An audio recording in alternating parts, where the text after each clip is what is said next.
Hey, what's up? Continue our series of the Operation Encore Edits. This is an edit that is described as Abdussattar Sheikh's remarks of Omar al-Bayoumi. And just a short rundown, Abdussattar Sheikh was a San Diego resident in Lemon Grove, California, that rented rooms for a number of years. Two of those rooms that were one room that was rented just happened to be Khalid al-Mihdhar and Nawaf al-Hazmi, two of the muscle hijackers on board Flight 77 that crashed in the Pentagon on September 11, 2001. Omar al-Bayoumi is a suspected Saudi spy that was a ghost employee at a company called Dala Avco, which has links to Osama bin Laden. Omar al-Bayoumi was receiving a monthly stipend from the Saudi government, and a lot of that money that he was receiving during the years 2000 and 2001 were going to Khalid al-Mihdhar and Nawaf al-Hazmi. So this is going to be the edit that we're going to read today together. And let's see what it says. I'll blow it up just a little bit more. Abdussattar Sheikh was interviewed by Special Agent Blank on September 24, 2001. Sheikh advised that he is one of the founders of the Islamic Center of San Diego. Sheikh identified a photo of Omar al-Bayoumi, whom he became acquainted with in 1994 when Sheikh was teaching at the American Commonwealth University. Now, incidentally enough, through the reading of the Canestraro document, it came to my attention that the CIA had a record going back to 1994 of Omar al-Bayoumi. Now, this was mind-blowing because here's a guy 7 years prior to the attacks of 9/11, has a file with the CIA. What for? I don't know. I couldn't tell you. Was it basically because he's actually a prominent face within the Arab community, especially within the Sunni community in San Diego, in Los Angeles? I don't know. I couldn't tell you, but I found that to be quite striking. Al-Bayoumi was in the United States using a Saudi Arabian passport. Because of his facial features, he is possibly of Egyptian descent. Omar al-Bayoumi appeared to be approximately 40 to 45 years old. Abdussattar Sheikh, who's actually an FBI informant, codenamed Stan, if you haven't watched my previous video, please watch that, believed al-Bayoumi always had a significant source of supply of money and observed him driving a new Toyota. And at this time, even the FBI knew about Abdussattar Sheikh, but they really didn't know anything about Omar al-Bayoumi at this point. Al-Bayoumi was charismatic, charming, and didn't conceal his attempts to attain leadership roles within the San Diego Muslim community. Al-Bayoumi had expressed an interest in becoming a citizen, which may have been just deployed. Al-Bayoumi socialized with Nawaf al-Hazmi and Khalid al-Mihdhar. Nawaf al-Hazmi disclosed to Abdussattar Sheikh that Omar al-Bayoumi was a spy for the Saudi government and directed Sheikh not to socialize too much with him. Now, this is really important because it's the Saudi government and the CIA who have Omar al-Bayoumi to give logistical and financial support to Khalid al-Mihdhar and Nawaf al-Hazmi. Meanwhile, here you have Nawaf al-Hazmi telling Abdussattar Sheikh, who just happens to be an FBI informant that Nawaf al-Hazmi didn't know, spies all around, by the way. And that just shows you how close the intelligence services were to the hijackers of 9/11. And if the Saudis were this close, what do you think the Israelis were doing? Right? We'll get into that later. Go read the Gerald Shea Memorandum series that I finished recently. Al-Bayoumi, Abdussattar Sheikh, basically was trusted by al-Hazmi, but al-Hazmi didn't trust al-Bayoumi because he thought he was a Saudi spy.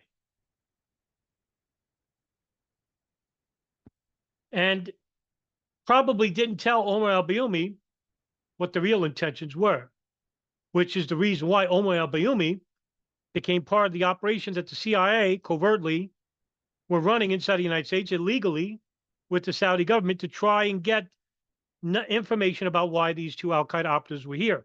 Now, remember, if you follow my channel, you'll understand that the CIA and NSA were monitoring an al-Qaeda communications hub in Yemen, in which there was an important phone call in December of 1999 that came from Tawfiq bin Attash, also known as Khalid, in Malaysia, about a very high-profile al-Qaeda meeting in Malaysia, Kuala Lumpur.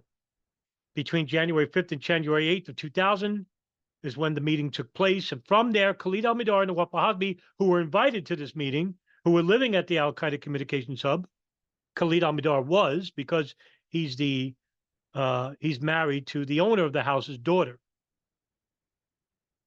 And while they left the meeting, they went to Bangkok, and the CIA and NSA, the NSA, who were monitoring the phone calls, claim that they lost them. The CIA also claims this. When they arrived inside the United States, the CIA knew about them inside the United States, and so did the Saudi government. But they never told the FBI. They never told the Department of State. They never told the Office of National Intelligence about two known al-Qaeda operatives inside the United States. Al-Bayoumi had an office at the Kurdish mosque in El Cajon, California, where the leadership neither liked or trusted him. You'll notice that Al-Bayoumi is everywhere in San Diego, but hardly anyone likes this guy. And asked him to leave approximately 3 years ago. Abdussattar Shaikh did not trust Omar al-Bayoumi as well and believes he possibly was involved with the 9/11 attacks. I don't think so, because here you have the hijacker, Nawaf al-Hazmi, saying that they think he's a Saudi spy. So, of course, he's not going to know any knowledge about the 9/11 attacks. Omar al-Bayoumi was deceptive. He did not trust him. He described al-Bayoumi as lacking in any formal education and lacking in intellectual capability. You'll notice that that goes for the same for the al-Qaeda hijackers involved with the 9/11 hijackings of those 4 planes, for the exception of the pilot hijackers, who were educated. But in terms of religious education, none, because they were Wahhabi, Salafi Muslims. These were not Quranic Muslims. They were not educated in the Quran, because the Quran doesn't tell you to go out and kill people to spread the word of Islam. I think it's in the book of Al-Madinah or Al-Baqarah, where it basically says, for he who kills one, it's as if he kills all of mankind. Al-Bayoumi was known at the mosque near Balboa Avenue and 805 freeway and frequently surrounded himself with men in their 20s. All Saudi men, Arab men, Yemenis that came to the United States. Wanted to know what they were doing here, but he wouldn't go so far as to give them financial assistance. Only for the respect of Khalid al-Mihdhar and Nawaf al-Hazmi. Al-Bayoumi would promise to help visiting Islamic students, but his assistance never evolved. It was all talk, no action.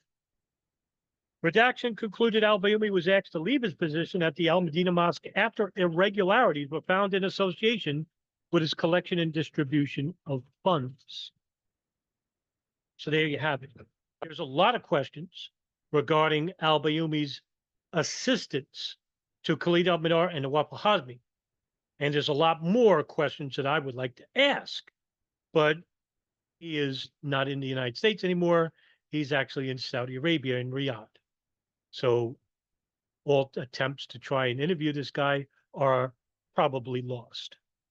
But that's it for this episode. And I hope I filled in some of the blanks with some questions. And see you in the next episode, everybody. Thanks for tuning in.